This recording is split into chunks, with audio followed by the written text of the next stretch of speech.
اعوذ باللہ من الشیطان الرجیم بسم اللہ الرحمن الرحیم ومنہم من یقول اذن لی ولا تفتنی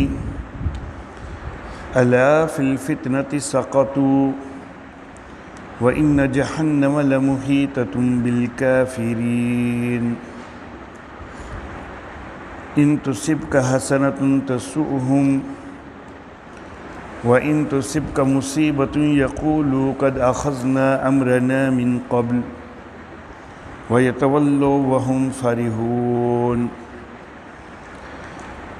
قُلْ لَنْ يُصِيبَنَا إِلَّا مَا كَتَبَ اللَّهُ لَنَا هُوَ مَوْلَانَا وَعَلَى اللَّهِ فَلْيَتَوَكَّلِ الْمُؤْمِنُونَ قل هل تربصون بنا إلا إحدى الحسنيين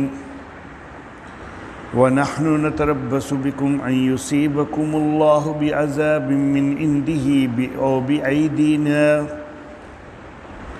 فتربصوا إنا معكم متربصون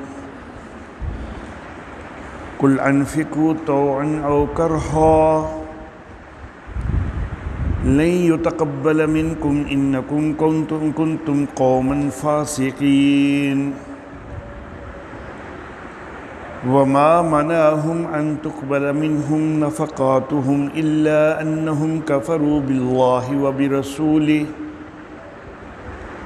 ولا يأتون الصلاة إلا وهم كسالى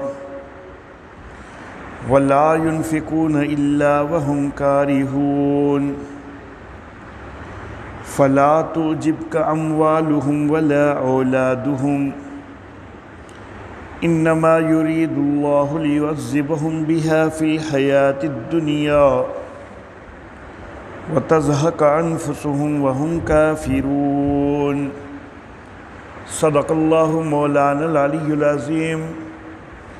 وبلغنا نبيه ورسوله الكريم وَمِنْهُمْ مَنْ يَقُولُ اور ان میں سے کوئی وہ ہے کہ جو یہ کہتا ہے اذن لی ولا تفتنی مجھے اجازت دے دیں اور مجھ کو فتنہ میں نہ ڈالیں الا فی الفتنۃ سقطوا آگاہ رہو کہ فتنہ میں تو وہ گر چکے وَإِنَّ جَهَنَّمَ لَمُحِيطَةٌ بِالْكَافِرِينَ اور بے شک جہنم کافروں کو گھیرے ہوئے ہے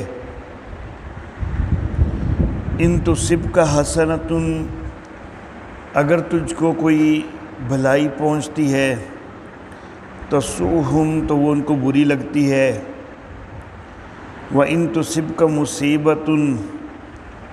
اور اگر تجھ کو کوئی مصیبت پہنچتی ہے یقولو تو کہتے ہیں قد اخذنا امرنا من قبل کہ ہم تو اپنا معاملہ پہلے ہی سمیٹ چکے وَيَتَوَلَّوْا وَهُمْ فَرِحُونَ اور وہ خوشی کرتے ہوئے پھرتے ہیں قُلْ لَنْ يُصِيبَنَا إِلَّا مَا كَتَبَ اللَّهُ لَنَا تو کہہ کہ ہرگز ہم کو نہیں پہنچے گا مگر وہی کہ جو اللہ نے ہمارے لیے لکھ دیا هُوَ مولانا وہی ہمارا کارساز ہے وَعَلَى اللَّهِ فَلْيَتَوَكَّلِ الْمُؤْمِنُونَ اور مومنوں کو اللہ ہی پر بھروسہ کرنا چاہیے قل هل تربصون بنا الا احدى الحسنيين تو کہہ کہ تم نہیں انتظار کرتے ہمارے متعلق مگر دو بھلائیوں میں سے ایک کا وَنَحْنُ نَتَرَبَّصُ بِكُمْ اور ہم تمہارے متعلق انتظار کرتے ہیں أَن يُصِيبَكُمُ اللَّهُ بِعَذَابٍ مِّنْ عِنْدِهِ کہ اللہ تم کو اپنی طرف سے عذاب پہنچائے او بِأَيْدِينَا یا ہمارے ہاتھوں فَتَرَبَّصُوا إِنَّا مَعَكُمْ مُتَرَبِّصُونَ پس انتظار کرو، بے شک ہم بھی تمہارے ساتھ انتظار کرنے والے ہیں۔ قل انفقوا طوعا او کرہا، آپ کہیے کہ خرچ کرو خوشی سے یا ناپسندیدگی سے، لن یتقبل منکم، تم سے ہرگز قبول نہیں کیا جائے گا، انکم کنتم قوما فاسقین، بے شک تم نافرمان لوگ ہو، وما منعہم ان تقبل منہم، اور ان سے قبول کرنے سے نہیں روکا نفقاتہم، ان کے نفقات کو، الا مگر اس چیز نے کہ انہم کفروا باللہ وبرسولہ، کہ انہوں نے کفر کیا اللہ کے ساتھ اور اس کے رسول کے ساتھ، ولا یأتون الصلاۃ الا وہم کسالى، اور وہ نماز کے لیے نہیں آتے مگر سستی کے ساتھ، ولا ينفقون الا وہم کارہون، اور وہ خرچ نہیں کرتے مگر یہ کہ وہ ناپسند کر رہے ہوتے ہیں، فلا تعجبک اموالہم ولا اولادہم، پس تجھ کو ان کے مال اور ان کی اولاد تعجب میں نہ ڈالیں، انما یرید اللہ، سوائے اس کے نہیں کہ اللہ یہ چاہتا ہے، لیعذبہم، کہ ان کو عذاب دے، بہا، اس کے ساتھ، فی الحیات الدنیا، دنیا کی زندگی میں، وتزہق انفسہم، اور ان کی جانیں نکلیں، وہم کافرون، اس حال میں کہ وہ کافر ہوں۔ محترم احباب، منافقین کا تذکرہ چل رہا ہے۔ گزشتہ درس میں بھی جن آیات کی تفسیر کی گئی وہ منافقین کے حوالہ سے ہی تھی۔ منافقوں میں سے ایک بہت بڑا منافق جد بن قیس، جو کہ بنو سلمہ کا ایک سردار تھا، اس کے متعلق یہاں پر بات ذکر ہو رہی ہے۔ اللہ فرماتے ہیں وَمِنْهُمْ مَنْ يَقُولُ اذن لِّي وَلَا تَفْتِنِّي، ان میں سے کوئی وہ ہے کہ جو یہ کہتا ہے کہ مجھے اجازت دے دیجئے اور مجھے فتنہ میں نہ ڈالیے۔ یہ جد بن قیس جو ہے یہ منافق تھا، اور غزوہ تبوک کے موقع پر یہ ساتھ جانا نہیں چاہ رہا تھا، تو کہنے لگا کہ نبی اکرم صلی اللہ علیہ وسلم کے پاس حاضر ہو گیا اور کہنے لگا کہ مجھے آپ ساتھ نہ لے کے جائیے، مجھے آپ یہاں رہنے کی اجازت دے دیجئے، کیونکہ رومی عورتیں بڑی خوبصورت ہوتی ہیں اور میں ان کو دیکھ کر قابو نہیں رکھ سکوں گا اپنے اوپر، فتنے میں مبتلا ہو جاؤں گا، تو اس لیے مجھے آپ یہیں پر رہنے دیجئے تاکہ میں اس فتنے سے بچا رہوں۔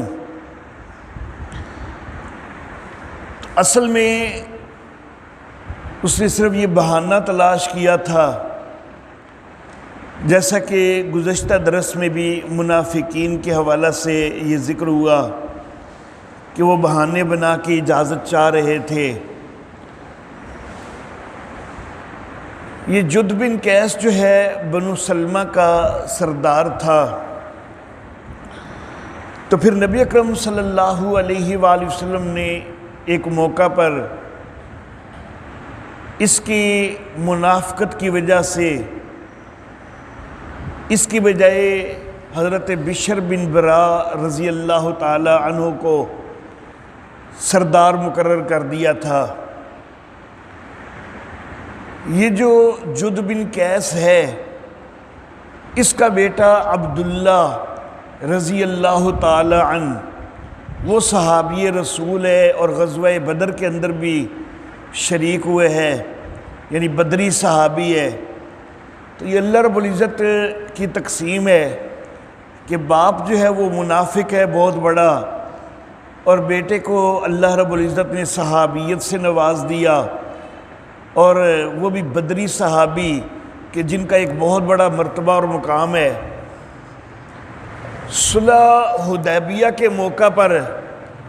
جب نبی اکرم صلی اللہ علیہ وآلہ وسلم کے ہمراہ 1400 صحابہ کرام، یہ بعض روایات کے مطابق 1500 کے قریب، تو افواہ پھیل گئی تھی کہ حضرت عثمان غنی رضی اللہ تعالیٰ عنہ کو شہید کر دیا گیا ہے، تو نبی اکرم صلی اللہ علیہ وآلہ وسلم نے ایک درخت کے نیچے بیٹھ کے بیعت لی تھی کہ ہم حضرت عثمان غنی رضی اللہ تعالیٰ عنہ کا بدلہ لے کے واپس جائیں گے۔ تو سارے صحابہ کرام رضوان اللہ علیہم اجمعین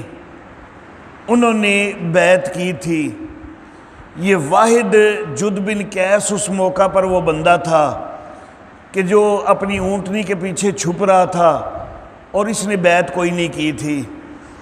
تو بہرحال یہ منافق انسان تھا، کہنے لگا کہ مجھے اجازت دے دیجئے، فتنے میں مبتلا نہ کیجئے، رومی عورتیں بڑی خوبصورت ہوتی ہیں، میں ادھر جاؤں گا تو فتنے میں مبتلا ہو جاؤں گا۔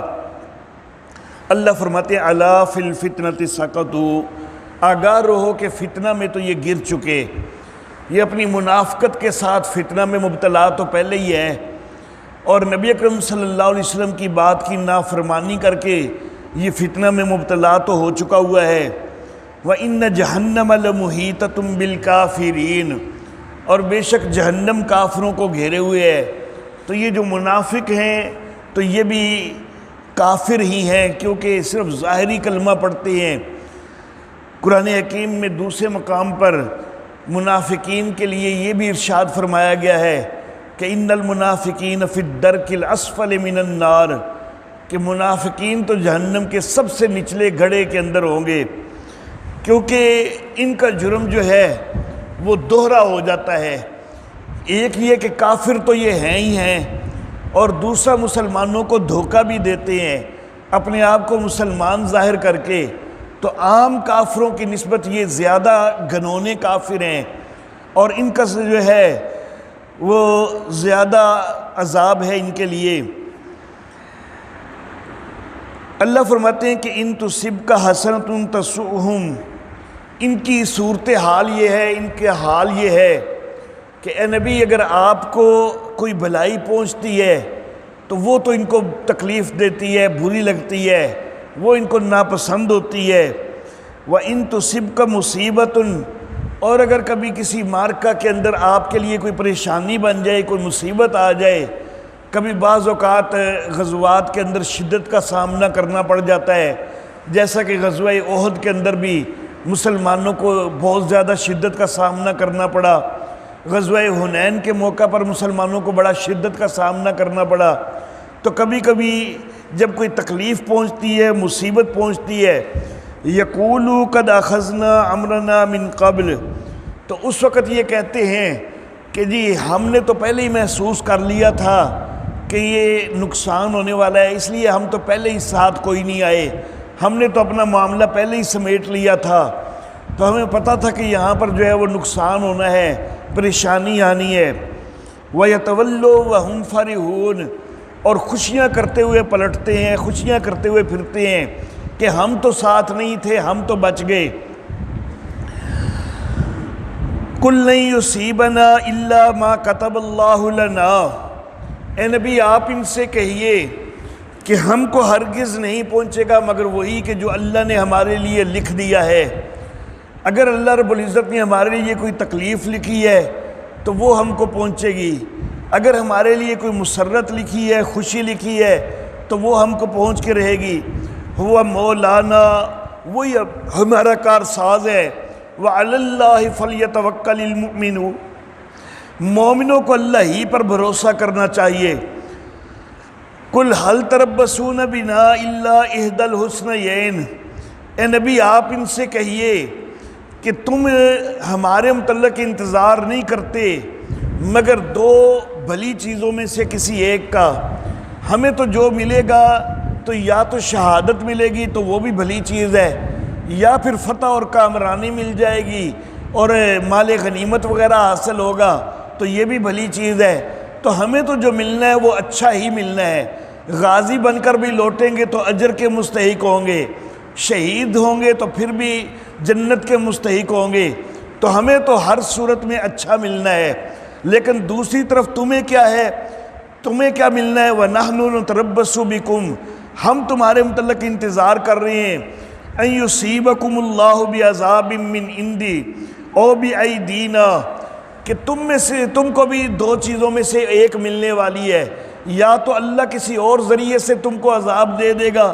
یا خود ہمارے ہاتھوں تمہیں عذاب مل جائے گا، تمہاری رسوائی، تمہارا نفاق کا پردہ چاک ہو جائے گا، ہمارے ہاتھوں تم کو جو ہے وہ عذاب حاصل ہو جائے گا۔ فَتَرَبَّصُوا، انتظار کرو، اِنَّا مَعَكُمْ مُتَرَبِّصُونَ، بے شک ہم بھی تمہارے ساتھ انتظار کر رہے ہیں۔ یعنی تم بھی انجام کا انتظار کرو کہ تمہارے ساتھ کیا بیتتی ہے۔ ہمارا انجام تو اچھا ہے ہی ہے کہ یا تو ہم غازی بنیں گے اور اس کی وجہ سے بھی اجر کے مستحق ہوں گے، یا شہید ہوں گے تو تب بھی جنت کے مستحق ہوں گے، لیکن تم اپنے جو ہے انجام کا انتظار کرو۔ قُلْ أَنفِقُوا طَوْعًا أَوْ كَرْهًا، اے نبی آپ ان سے کہیے کہ بے شک خوشی سے خرچ کرو یا ناپسندیدگی سے۔ لَن يُتَقَبَّلَ مِنْكُمْ، تم سے ہرگز قبول نہیں کیا جائے گا۔ یہ جد بن قیس اور بعض منافق وہ یہ کہنے لگے کہ جی ہمیں تو اجازت دے دیجئے، ہماری فلاں مجبوری ہے، فلاں مجبوری ہے، تو لیکن ہم مال دینے کے لیے تیار ہیں، جنگ کے لیے آپ کو مال چاہیے تو مال ہم دے دیتے ہیں۔ تو اللہ فرماتے کہ نبی آپ ان سے کہہ دیجئے کہ بے شک مال تم خوشی سے دو یا بے شک تم ناپسندیدگی سے دو، اللہ نے ہرگز تم سے قبول کرنا ہی کوئی نہیں۔ کیوں نہیں کرنا؟ انکم کنتم قوما فاسقین، کیونکہ تم تو نافرمان لوگ ہو۔ وما منعهم ان تقبل منهم نفقاتهم الا انهم كفروا بالله وبرسوله، ان کے نفقات کو قبول کیوں نہیں کیا گیا؟ اس چیز سے اس نے روکا کہ وہ انہوں نے اللہ کے ساتھ اور اللہ کے رسول کے ساتھ کفر کیا ہے۔ وہ اللہ کے بھی منکر ہیں، اللہ کے رسول کے بھی منکر ہیں، کہ اللہ رب العزت کو جس طرح ماننا چاہیے اللہ کی وحدانیت کے ساتھ تو وہ اس طرح کوئی نہیں مانتے۔ دل کے اندر ان کے جو ہے وہ شرک والی بیماری وہ ابھی تک موجود ہے۔ بظاہر انہوں نے کلمہ پڑھا ہوا ہے، منافق لوگ ہیں، لیکن اندر سے وہی شرکیہ عقائد ان کے موجود ہیں۔ اور نبی اکرم صلی اللہ علیہ وسلم کو بھی انہوں نے حقیقی معنوں میں نبی مانا کوئی نہیں، نبی اکرم صلی اللہ علیہ وسلم کا بھی انہوں نے انکار کیا ہے، اگرچہ بظاہر کلمہ پڑھتے ہیں لیکن حقیقت میں یہ دل سے کوئی نہیں مانتے۔ تو اس وجہ سے ان کے نفقات کو قبول کوئی نہیں کیا جائے گا۔ وَلَا يَأْتُونَ الصَّلَاةَ إِلَّا وَهُمْ كُسَالَىٰ، منافق لوگ جو ہیں نا ان کی یہ اب ایک ظاہری نشانی جو ہے یہ بتلائی گئی کہ کچھ تو ان کے دل کا نفاق ہے نا، اور وہ دل کا نفاق تو نظر کوئی نہیں آتا کسی کو، اس کو تو اللہ ہی جانتے ہیں، لیکن ان کی ایک ظاہری نشانی یہ ہے کہ نماز کے لیے جس وقت آتے ہیں نا، چونکہ ان کو آنا تو پڑتا ہے، اپنے آپ کو مسلمان جو سمجھتے ہیں، کہتے ہیں، لوگوں کی نظر میں اپنے آپ کو مسلمان جو کہلاتے ہیں، تو اس لیے آنا تو ان کو پڑتا ہے تاکہ لوگ ہمیں مسلمان سمجھیں، لیکن یہ آتے سستی کے ساتھ ہیں، چہرے ان کے جو ہیں مرجھائے ہوتے ہیں، نماز کے لیے خوش ہوتے کوئی نہیں ہیں، اور یہ جو ہے مردہ دلی کے ساتھ اٹھ کر نماز کے لیے آتے ہیں۔ وَلَا يُنْفِقُونَ إِلَّا وَهُمْ كَارِهُونَ، اور یہ جب خرچ بھی کرتے ہیں نا، بعض اوقات ان کو خرچ کرنا پڑتا ہے، بظاہر اللہ کی راہ میں خرچ کر رہے ہیں، لیکن حقیقت میں یہ دل سے ناپسند کر رہے ہوتے ہیں، یہ سمجھ رہے ہوتے ہیں کہ ہمارے اوپر تو یہ چٹی پڑ گئی ہے، یہ بلا وجہ کا ہمارے اوپر ایک وبال اور بوجھ بن گیا ہوا ہے، تو یہ دل سے ناپسند کر رہے ہوتے ہیں۔ فَلَا تُعْجِبْكَ أَمْوَالُهُمْ وَلَا أَوْلَادُهُمْ، جس وقت منافقین کے رویے کا ذکر ہوا کہ یہ اللہ کی راہ میں خرچ بھی کرتے ہیں تو ناپسند کرتے ہوئے خرچ کرتے ہیں، اور یہ اللہ کے بھی منکر ہیں، اللہ کے ساتھ بھی انہوں نے کفر کیا ہے، اللہ کے نبی کے ساتھ بھی انہوں نے کفر کیا ہے۔ جب یہ سارے احوال کا تذکرہ ہوا نا تو اب خیال ہوا کہ جب یہ اتنا کچھ ان کی برائیاں اور خرابیاں موجود ہیں تو پھر ان کے پاس مال و دولت اور اولاد کی اتنی کثرت کیوں ہے؟ تو اللہ فرماتے ہیں کہ نبی، ان کے مال اور ان کی اولاد وہ آپ کو تعجب میں نہ ڈالیں۔ انما یرید اللہ لیعذبہم بہا فی الحیات الدنیا، اللہ یہ چاہتا ہے کہ دنیا کی زندگی میں بھی اس چیز کے ساتھ ان کو عذاب دے، ان کے مال کے ذریعے بھی دنیا میں ان کو عذاب پہنچے، ان کی اولاد کے ذریعے بھی دنیا میں ان کو عذاب پہنچے۔ کہ مال کی جو کافر اور مشرک لوگ ہوتے ہیں نا، ان کو مال کی رغبت ہوتی ہے بہت زیادہ، اور ان کے لیے سب کچھ مال ہی مال تو ہوتا ہے، تو پھر مال میں کسی وقت کوئی نقصان ہو جاتا ہے تو یہ بہت زیادہ بے چین ہوتے ہیں۔ مومن آدمی کا نقصان بھی ہو جائے نا تو مومن صبر سے کام لیتا ہے، لیکن یہ کافر لوگ جو ہیں ان کے لیے بڑی پریشانی بن جاتی ہے۔ تو دنیا کے اندر بھی بے چینی، ہر وقت چوری ہو جانے کا ڈر، ڈکیتی ہو جانے کا ڈر، ہر وقت ان کو بے چینی لگی رہتی ہے، تو دنیا کے اندر بھی عذاب میں مبتلا، اور اولاد کے ذریعے بھی عذاب ان کو، کہ اولاد جو ہے وہ ان کی نافرمان نکل آئے تو وہ بھی ان کے لیے عذاب ہے۔ اور اگر کوئی اولاد میں سے، جیسا کہ جد بن قیس کے متعلق میں نے فرمایا جو ہے وہ پہلے ذکر کیا کہ اس کا بیٹا جو ہے عبداللہ وہ صحابی رسول ہے، تو چونکہ یہ خود کافر ہے، منافق ہے، تو بیٹے کا صحابی ہونا تو یہ بھی اس کو ظاہر بات ہے اس کے لیے تکلیف دہ ہے کہ وہ کیوں مخلص مومن ہے، کیوں مسلمان ہے، وہ تو ظاہر ہے یہی چاہتا ہے کہ بیٹا بھی میرے طرح رہے، لیکن بیٹا جو ہے وہ صحابی بن گیا ہے۔ تو اگر ان کی اولاد نیک نکل آتی ہے، ان کے روش سے نہیں چلتی ہے اور وہ ایمان والی ہوتی ہے تو وہ چیز بھی ان کے لیے تکلیف دہ ہوتی ہے، اور اگر ان کی اولاد نافرمان نکلتی ہے اور وہ ان کے لیے وبال جان بنی رہتی ہے تو وہ بھی ان کے لیے عذاب بنا ہوتا ہے۔ تو اے نبی، آپ ان کے مال پر، ان کی اولاد پر تعجب نہ کیجئے، اللہ اس کے ذریعے ان کو عذاب دینا چاہتا ہے دنیا کی زندگی میں۔ وَتَزْهَقَ أَنفُسُهُمْ، اور ان کی جانیں اس حال میں نکلیں کہ وَهُمْ كَافِرُونَ، کہ یہ کفر کر رہے ہوں، تو اللہ رب العزت ان کو کفر کے اندر جو ہے موت دینا چاہتا ہے، اور مال اور دولت جو دنیا کا ہے تو یہ تو سارا ادھر ہی رہ جانا ہے، یہ کوئی ساتھ تو نہیں لے جانا۔ وَآخِرُ دَعْوَانَا أَنِ الْحَمْدُ لِلَّهِ رَبِّ الْعَالَمِينَ۔